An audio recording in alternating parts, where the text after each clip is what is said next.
cómo lograr esa apoyo de quieren este país donde la gente lo vaya que se crean entre los cubanos en el exterior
cómo lograr que regresen al pueblo de Chile. Quieren que el país y al país que le vaya bien, que se crean entre los cubanos en el exterior una preocupación y interés al mundo.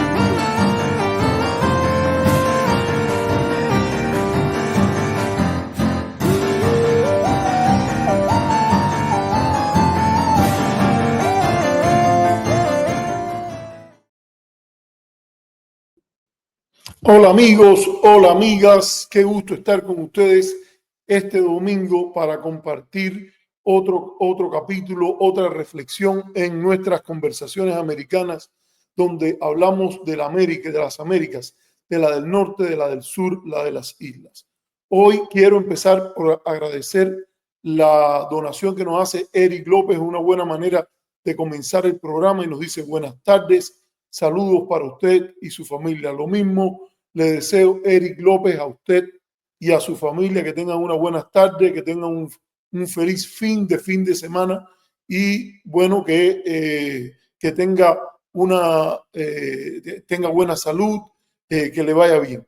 Bueno, tenemos además de Eric, que nos puso este comentario y esta primera donación, está con nosotros Claude, que nos dice que parece que es el like número 2, el segundo que se conecta. Y está Roberto Salas, que nos dice buenas tardes. Aunque no me presento mucho, sí sigo sus interesantes temas desde Cuba. Bueno, yo quisiera empezar este programa por compartir con ustedes quiero compartir un video que ahora mismo lo tenía aquí, déjenme ver si lo logro encontrar rápido. Es un video de la conversación que hubo entre el abogado John Welsh y el senador Joseph McCarthy. Es un video en el cual, esta es una conversación que ocurre en el año 1953. Y a mí me parece que es importante porque ilustra lo que se ha convertido en algo muy bien recordado en los Estados Unidos. Y es este momento en el cual, después de todo el daño que había hecho el senador McCarthy, todo el daño que había hecho el senador McCarthy en los Estados Unidos, la persecución reiterada, lanzada contra personas por tener ideas diferentes a las en ese momento dominantes, en un momento de miedo, porque casi siempre toda la bajeza, toda la explosión de bajos sentimientos, toda la falta de civilidad en el debate, toda la desviación de lo que significan las normas democráticas, eso generalmente ocurre en esos momentos históricos donde se empieza a explotar el miedo y se empieza a tratar de intimidar puntos de vista, se empieza a desviarse de las normas de discutir sobre ideas para empezar a discutir sobre personas, acusaciones, pasados, etcétera. Entonces, yo quiero empezar por ese momento porque el tema que voy a tratar yo creo que lo lleva. Así que denme un momentico, estaba un poco en el corre-corre para empezar el programa, pero lo quiero poner aquí para ustedes. Déjenme ver, yo creo que, a ver, es ¿no? Estaría aquí. Un momento, lo tendría aquí. Dice, ya lo pongo. Un minutico, porque es que estoy teniendo problemas para compartirlo, porque ahora no me sale inmediatamente. Pero si estoy al revés, se suponía que estuviera del lado. Aquí está. Creo que ya lo encontré, así que lo voy a compartir. Déjenme venir y ponerlo aquí. Para que vean el debate tal y como ocurrió. Lo voy a agregar. Ahí está. Y esta es la historia de lo que había y cómo ocurrió esta situación. son las llamadas audiencias del senador McCarthy. The television moment of the Army McCarthy hearings that is lived in memory ever since is the famous moment on June 9th, 1954, when McCarthy decides to violate an agreement that Cohn and Welch had come to before the hearings. Lo del inicio. Never watch TV during the day. We're glued to watching the Army McCarthy hearings. The television moment of the McCarthy hearings that is lived in memory ever since is the famous moment on June 9th, 1954, when McCarthy decides to violate an agreement that Cohn and Welch had come to before the hearings. Roy Cohn, although of perfect draft age, had managed to avoid the Korean War and the draft afterwards. It was kind of astonishing. Joe Welch said, fine, I will never bring up your draft status, but we have a problem of our own. We have a young attorney named Fred Fisher, who was a member of a Communist Front group while he was at Harvard Law School. And we brought him down to work on the committee.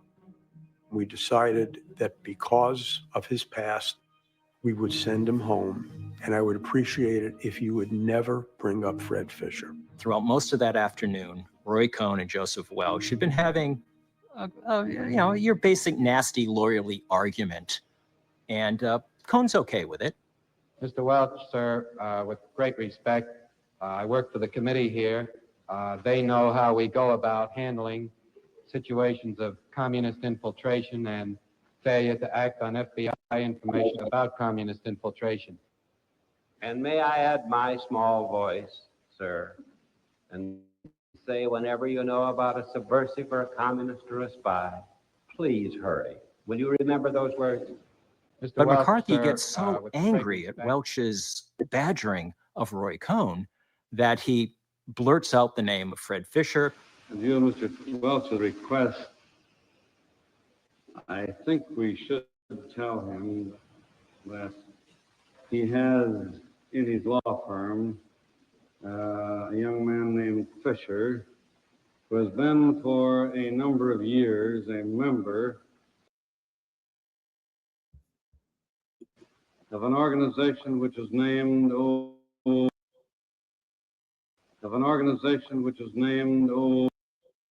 years and years ago as the legal bulwark of the Communist Party.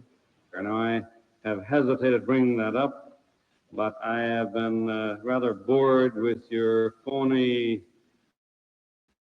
request to Mr. Cohen here. Little did I dream you could be so reckless and so cruel as to do an injury to that lad. It is true he is still with Hale and Dorr. It is true that he will continue to be with Hale and Dorr. It is, I regret to say, equally true that I fear he shall always bear a scar needlessly inflicted by you. You'll look at Roy Cohn's face and you will see him go, oh my God, no, please no. But McCarthy won't stop. He keeps attacking. I want to say, Mr. Welch, that it has been labeled long before he became a member, as early as 1944. Senator, may we not drop this? I did you, I think, no personal injury, Mr. Cole. No, sir. And if I did, I beg your pardon. Let us not assassinate this lad further, Senator. You've done enough. Have you no sense of decency, sir? At long last, have you left no sense of decency? You could see Joe McCarthy going,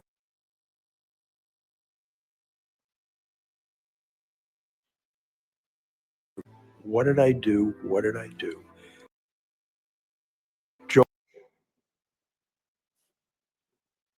When it's time to service your Ford vehicle.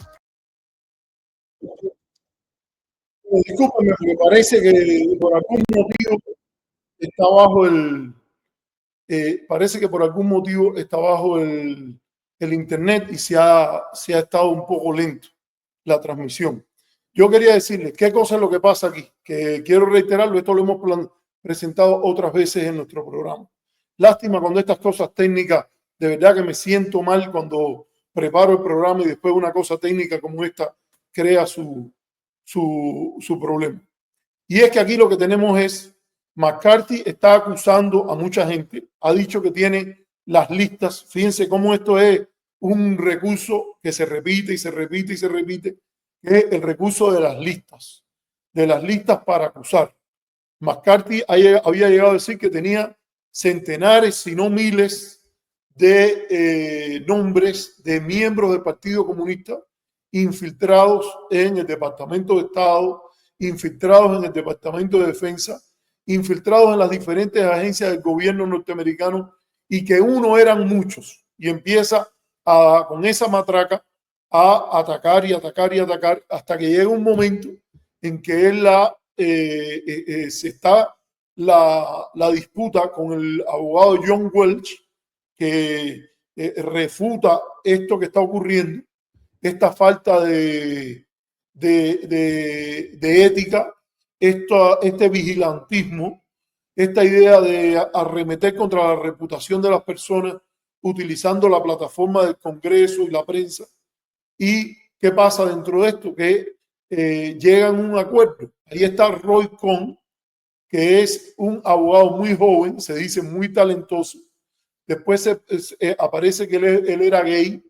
Él incluso tiene un debate muy, a veces hasta un poco gracioso con el gran escritor Gore Vidal, porque Gore Vidal le dice un día, bueno, dígame la pregunta, si el senador McCarthy era o no homosexual, le pregunta a Gore Vidal, y Roy Cohn, ambos, Roy Cohn y Gore Vidal, el famoso escritor norteamericano, ambos eran homosexuales, y le dice, era Joseph McCarthy homosexual, y le dice Roy Cohn, no, ya yo sé que usted viene con eso, yo no tengo conocimiento de eso, porque Roy Cohn trabajaba para Joseph McCarthy y demostró la posibilidad esa de ser homosexual y también a la vez tener homofobia. Y al final le dice, no, el que soy yo. Y entonces dice Roy Cohn, el que soy yo. Y Gore Vidal le dice, no, de lo tuyo vamos a hablar después. Y en este mismo momento, la bronca es con Roy Cohn, porque había una discusión. Se criticaba que el bufete de abogados de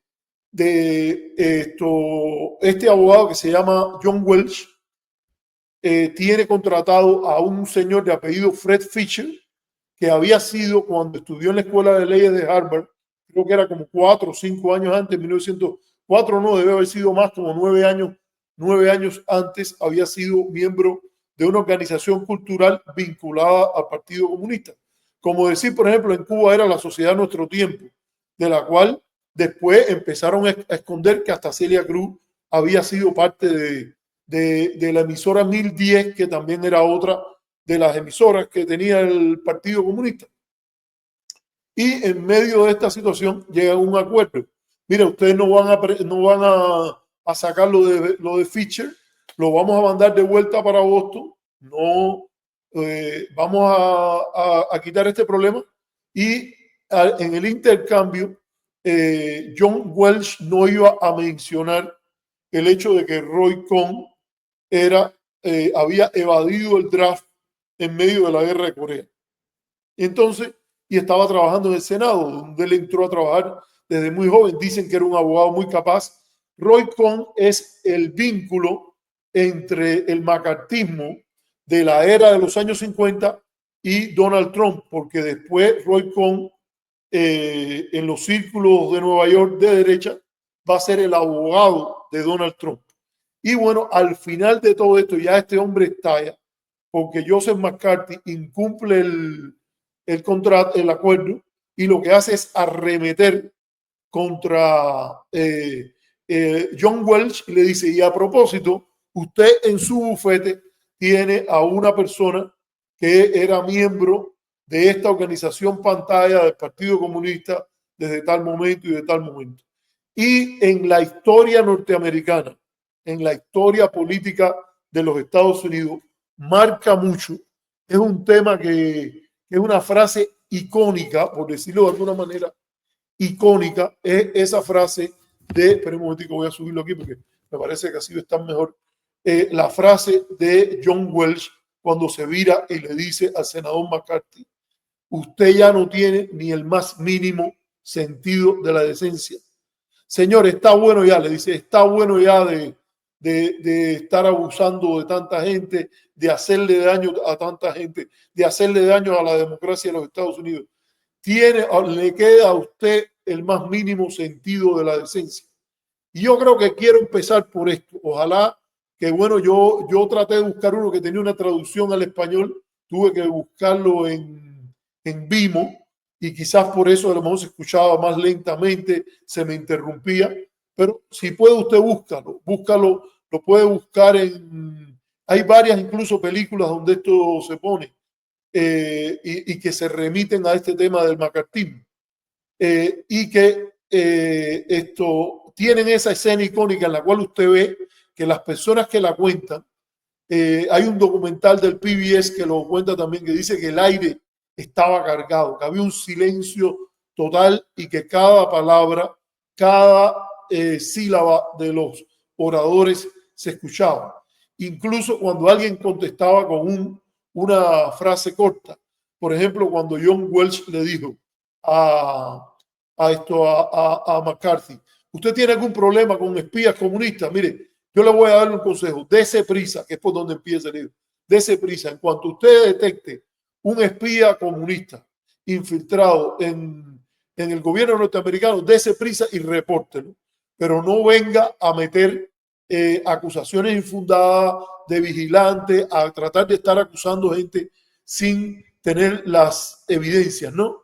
Y entonces esto es cuando McCarthy estalla, dice: no puede ser que tú me vengas a tratar a mí con sarcasmo y me vengas a acusar mi manera de ser. Y entonces se le sale. No dudo que estuviera borracho, porque dicen que también era un tomador de eso de primera y alcohólico, también un problema, y que entonces arremetió contra Fisher y en determinado momento le dice él le dice a Roy Cohn: y lo estamos tratando mal a usted se le ha tratado injustamente. Dice: no, pero entonces dice, le contesta Cohn, y se escucha, fíjense, son películas viejas, y se escucha con una claridad enorme. Y yo creo que esto es importante, porque de lo que vamos a hablar hoy es el macartismo en la comunidad cubanoamericana, en el enclave autoritario donde predominan las ideas pro bloqueo de ultraderecha y que hace referencia a un clima de persecución ideológica y política impulsado en aquel momento en los Estados Unidos durante la Guerra Fría bajo la llamada amenaza roja, especialmente en los años 50, y que se caracterizó por la persecución de sectores que realmente pertenecían al Partido Comunista, pero violando las reglas de debido derecho, garantías de inocencia, presunción de inocencia, debido proceso, derecho a ser juzgado por sus pares, y que además arremetió con esa persecución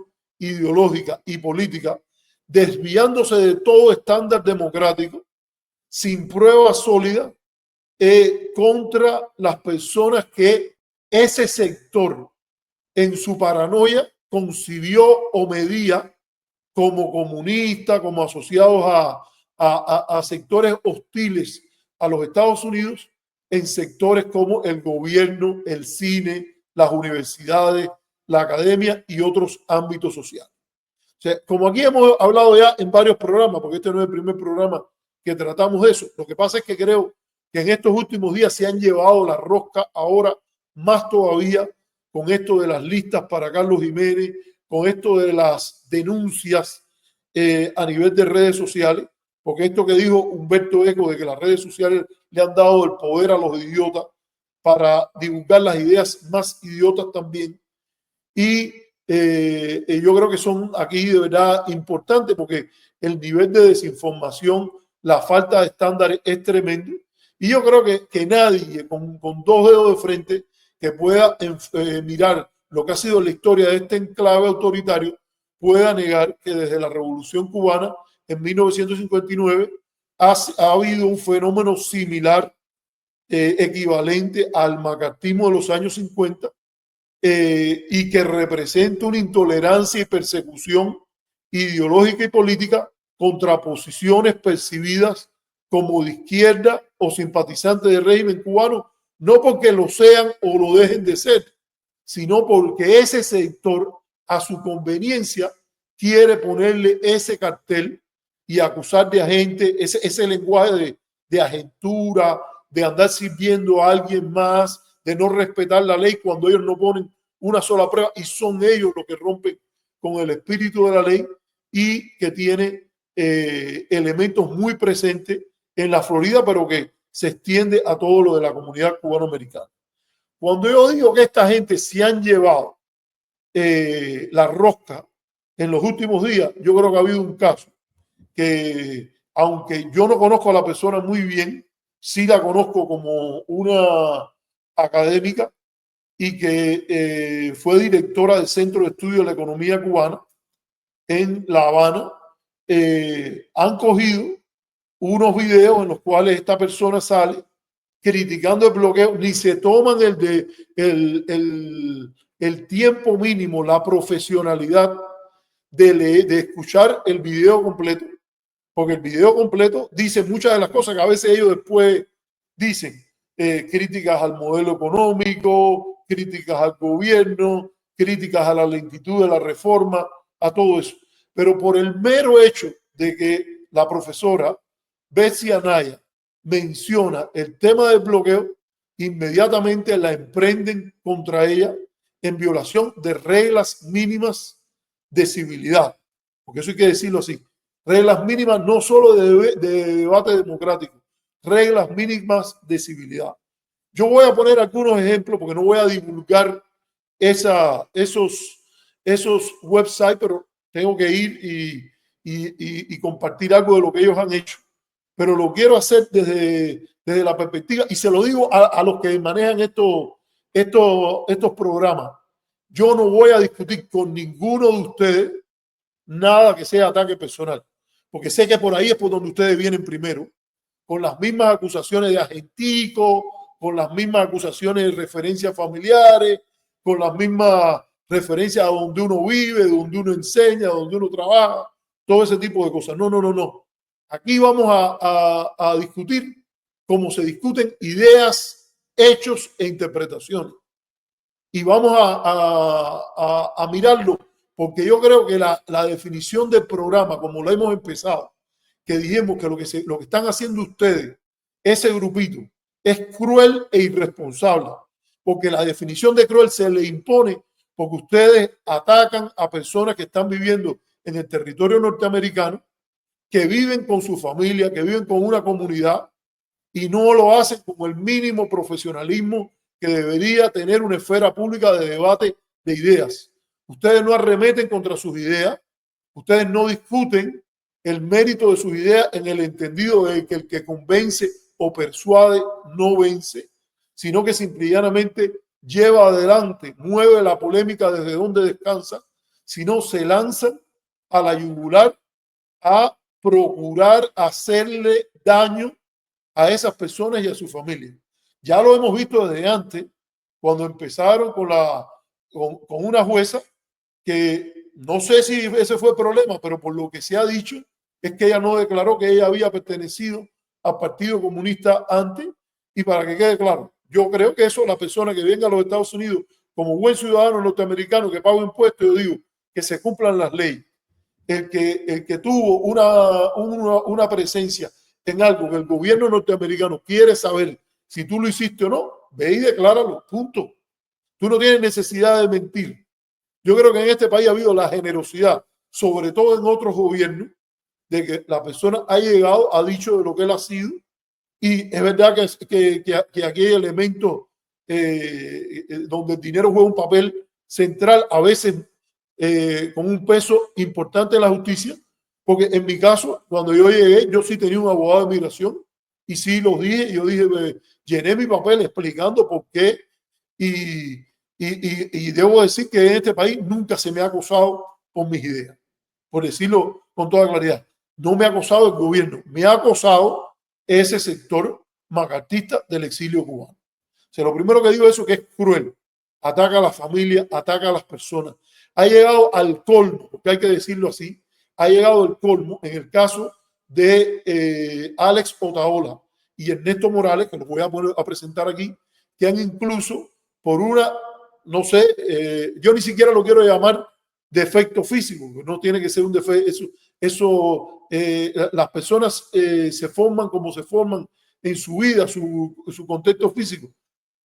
Por un problema de la vista, la han emprendido contra la persona, contra esa caracterización, y han creado mofa contra una persona que en lugar de discutir con sus ideas, empiezan a remeterla. Yo no voy a hacer más que citarlo una sola vez. Por ejemplo, Otaola empieza a decir la vista esa, refiriéndose a la persona. Ernesto Morales dedica minutos y minutos diciendo que él no se burla, pero sí se burla y hace la mofa durante un buen tiempo. Vaya usted y vea lo completo. Y por último, llegan a establecer como condición, ponen cosas en la boca de la señora que ella no ha dicho y evitan, o sea, a través de ataques personales, cualquier discusión de ideas con ella. Vamos a ponerlo para que se vea el nivel, repito, son crueles al hacer esto. Miren, señores, hablando entre cubanos y hablando entre norteamericanos, hay que recordar a ese gran cubano que murió en los Estados Unidos, que tuvo un lugar importantísimo en las comunidades católicas de Nueva York y San Agustín. Me refiero al presbítero Félix Varela, que dijo esa famosa frase invocada en su discurso en el aula magna de la universidad y que yo creo que debe guiarnos a todos en cualquier debate político y en cualquier discusión entre cubanos y en cualquier visión incluso entre norteamericanos, cuando él dijo en las cartas del Pidio que no hay patria sin virtud ni virtud con impiedad. Y yo sé que la impiedad es mucho más compleja porque incluso en la visión de Varela la piedad incluye la convicción religiosa, pero lo que sí no queda duda que bajo cualquier concepto la crueldad no es parte de la piedad. Y no se construye patria, no se construye democracia, no se construye república, no se construye una esfera pública sana con crueldad. Y lo que se dio en este caso ha sido con saña, un ataque personal que no ha reparado ni siquiera en cualidades físicas de la persona. Y eso yo creo que es lo primero que hay que hacer. Hay gente que me dice, oye, esa gente nadie les hace caso en eso, ellos no tienen ningún papel. Bueno, yo considero cívico usar mis redes sociales y lo puse en mi Facebook y lo estoy haciendo aquí, decir con toda claridad que conmigo no cuenten para nada de esto y que sea lo que fuere mi relación con esta profesora.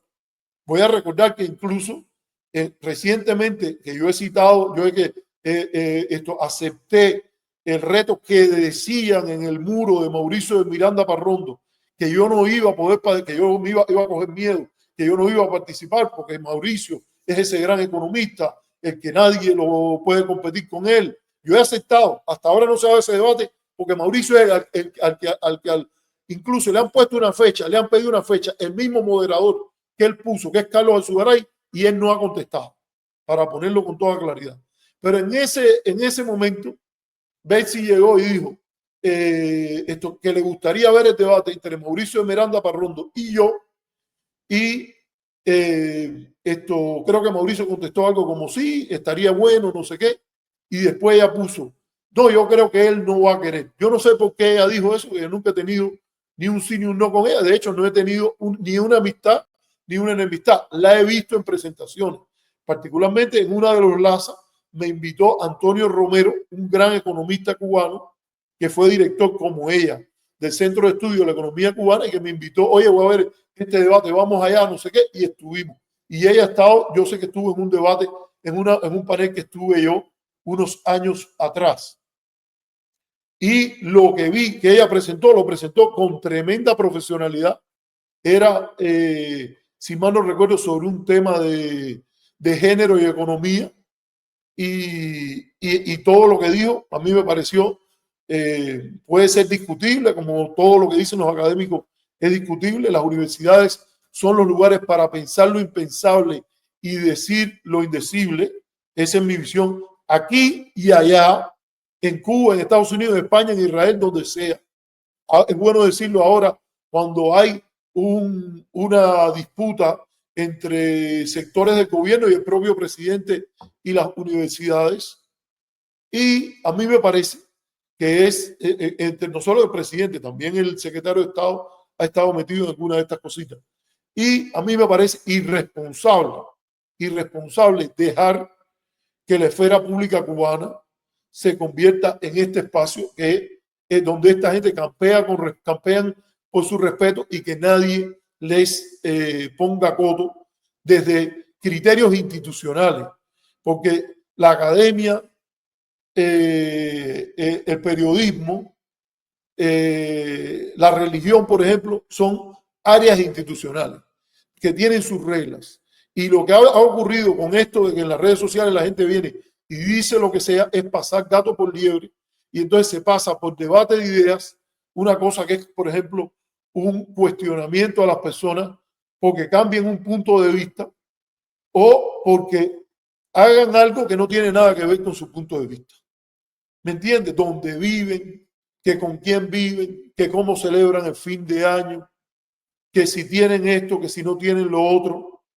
Eso no son criterios nunca en ningún lugar reconocidos para mirar la validez de una opinión emitida. Es así.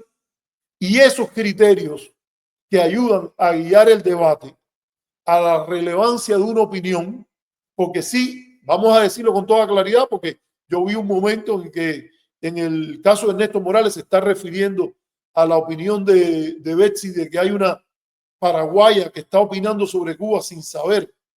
Y él dice, derecho tienen, sí, claro, sí, derecho tienen, y derecho tiene la academia, las personas que piensan con una esfera política y pública responsable a decir, mira, el criterio para medir una opinión es la validez, coherencia de sus argumentos, se llega a sus conclusiones a partir de sus premisas, demuestra las mediaciones entre una proposición primera, una proposición segunda y una conclusión tercera de condicionalidad. Esto condiciona A, condiciona B, X lleva como consecuencia, X es causa de Y.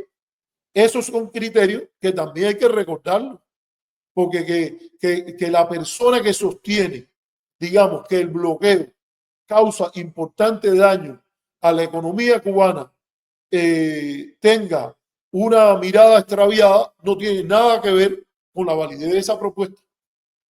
Que el lugar donde, que el programa donde la persona ha emitido su criterio se llama Miradas Cubanas, no justifica la crueldad de arremeter en mofa y burla contra esa situación que posiblemente lleva un tratamiento médico, unos espejuelos. Yo no soy quien para decirlo, porque respeto académico también a los oculistas, a los optometristas, ¿cómo se diría? ¿Cómo se llama la gente? Que hay otra palabra para los especialistas en ojos. Pero nada de eso influye en la validez de la opinión emitida y empobrece. También hay que tener el derecho, fíjate, hay el derecho que la paraguaya diga lo que le dé la gana sobre Cuba. Hay el derecho también a decirle, bueno, una ilustración responsable implicaría que tú leyeras un poco antes de ponerte a hablar de lo que no sabes. Porque la ilustración no se basa solo en el derecho de opinión, se basa en la idea de la educación quizás hay pocas frases en Cuba tan ilustradas como esa que dice ser cultos para ser libres. Y una de las cosas que uno tiene que aprender, la persona que es culta, es que hay cosas de las cuales no sabe. Y cosas que sabe que no sabe y cosas que no sabe que no sabe. Y entonces esa cierta restricción siempre es interesante. O sea, es cruel e irresponsable. Y esto motiva una toma de partido, porque yo lo digo con sinceridad, yo no hay nada que evada más que una discusión con esta gente. Y cuando le he tirado el ramalazo, ha sido generalmente por los niveles de desinformación y poca educación combinada. Le digo, esa combinación de ignorancia con iniciativa es fatal en la política y sobre todo en el diseño de políticas públicas. Cuando alguien, por ejemplo, como Néstor Morales, critica a que Cuba no hizo todo lo posible para que liberaran a los médicos que estaban en Kenia y que fueron secuestrados en Somalia, y que a pesar de la amistad con Irán, Cuba no abogó con Irán para que mediara con el grupo Al-Shabaab islámico. Cuando yo vi aquella barbaridad y vi que ahí fue donde primero empezó, porque primero que lo dijo fue Morales, y empezaron otros a repetirlo. Lo repitió LS, lo repitió Otaola, lo repitieron como 4 o 5 más. Ahora voy a remitirme a estos 3 porque hay que mencionarlos. En esta vuelta es imposible discutir la crueldad e irresponsabilidad con la cual han lanzado esta campaña macartista. Primero, los que la tienen puesta, el Luisito, que no me acuerdo el apellido, y ¿cómo se llama el otro? Pentón.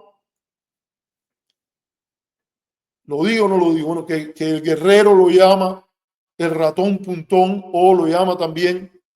Fíjense, yo no me hago responsable de esos epítetos, pero veo que mucha gente se refiere a ellos con eso.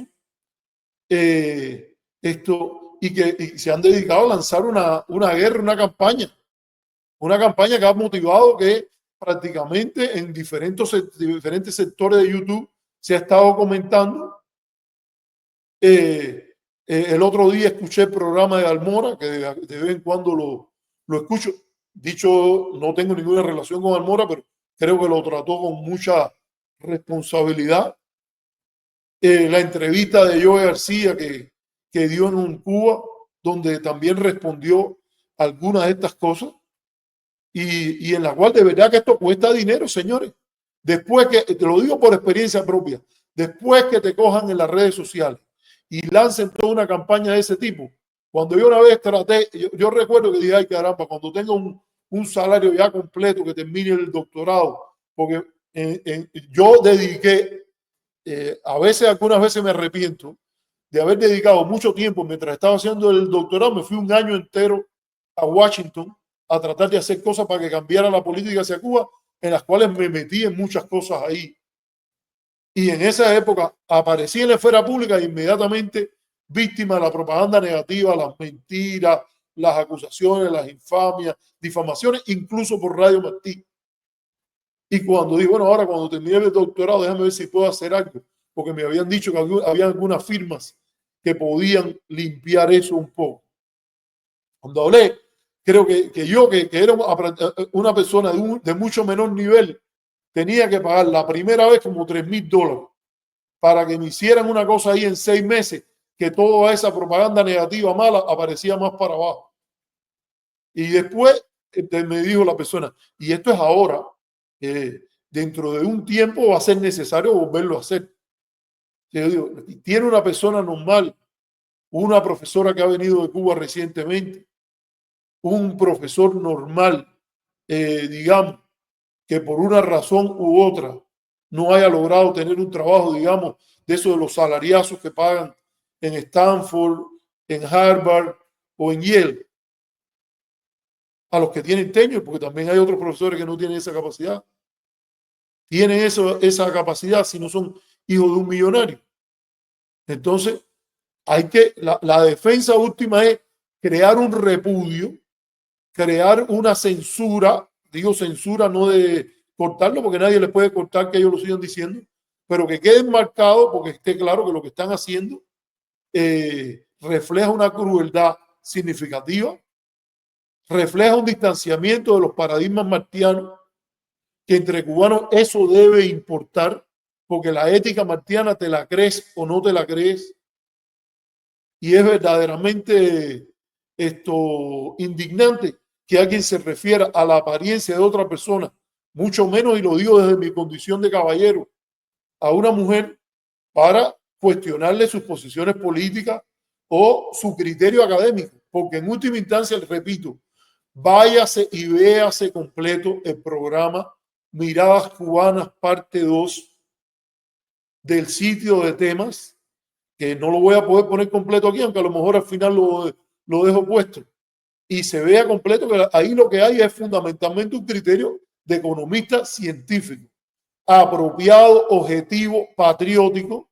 Empieza por decir el tema del bloqueo, cancela el debate sobre eso, porque dice básicamente, si ustedes quieren decir la culpa del bloqueo, mira a las personas esas de Cuba Información y de temas, ella dice, por aquí empiezo, esto ha estado mal, esto le hace un daño enorme a la salud, a la educación, a una serie importante de patrones, a los estándares de vida de los cubanos, y después enfatiza y dedica incluso más tiempo, porque lo medí, le dedica más tiempo y más foco y prioridad a denunciar y a criticar la demora de las reformas cubanas que a la crítica que le hace al bloqueo.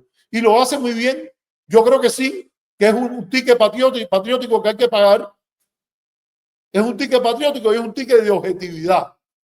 Reconocer el peso importante que tiene el bloqueo en la situación actual cubana. Eso de dónde está la falta de objetividad de ese criterio. Hay múltiples trabajos donde se demuestra, la ciencia se levanta sobre los hombres de gigantes que precedieron al autor que se trata. Y hay múltiples estudios, Donarich, Kaplovich, Joy Gordon, estudios que han hecho en los académicos cubanos sobre el tema del bloqueo. José Luis Rodríguez, economista, que fue ministro, pero también un economista de prestigio indiscutible, y otros tantos que han demostrado en el caso específico de Cuba el peso que tienen las sanciones económicas y la guerra económica contra Cuba. Está la historia que en un contexto como cubano, en el diseño de la política exterior, desde la época del presidente Grau, se estableció que la guerra económica, la agresión económica era un tipo de agresión. Y hubo, para colmo o para suprema demostración de este argumento, está que se creó una cosa que se llamaba la doctrina Grau, que no tiene nada que ver con el comunismo. Tiene que ver con el impacto que tiene en el desarrollo de los países la reducción drástica de la aplicación drástica y unilateral de sanciones comerciales, económicas, y que impacta de una manera a veces mayor que un conflicto bélico el desarrollo económico de los pequeños países. Él se refería en ese caso a la cuota azucarera. Esto no tiene nada que ver donde yo viva. Fíjate, yo te lo estoy diciendo. Esto no tiene nada que ver donde yo viva, ni con el carro que yo tenga, ni de la casa que tenga, ni si allá afuera hay un bosque y que vivo con alguna comodidad. Eso no tiene absolutamente nada que ver. Es irrelevante. No toca en ningún momento la polémica donde descansa. ¿Y quién dijo que la persona cuando viene para los Estados Unidos viene la visa, el proceso, implica ir a sumarse o que a uno le tiene que gustar los que son partidarios de la política de bloqueo? No sé dónde dice eso. A mí nadie me avisó, pero de eso vamos a tratar en el resto del programa. Pero vamos a pasar primerito. Voy a poner la primera pausa y voy a poner dos o tres de demostraciones de lo que estoy diciendo. Así que les pido que sean pacientes porque voy a poner una selección de lo que fueron las presentaciones de esta gente para que ustedes mismos las vean. Voy a poner la pausa y regreso con alguna de esas presentaciones. ¿Qué falta, María, si si después, si Felipe anduviese por ahí, viniera por aquí. Va. Voy a ponerles una pausa y nos vemos en unos minuticos.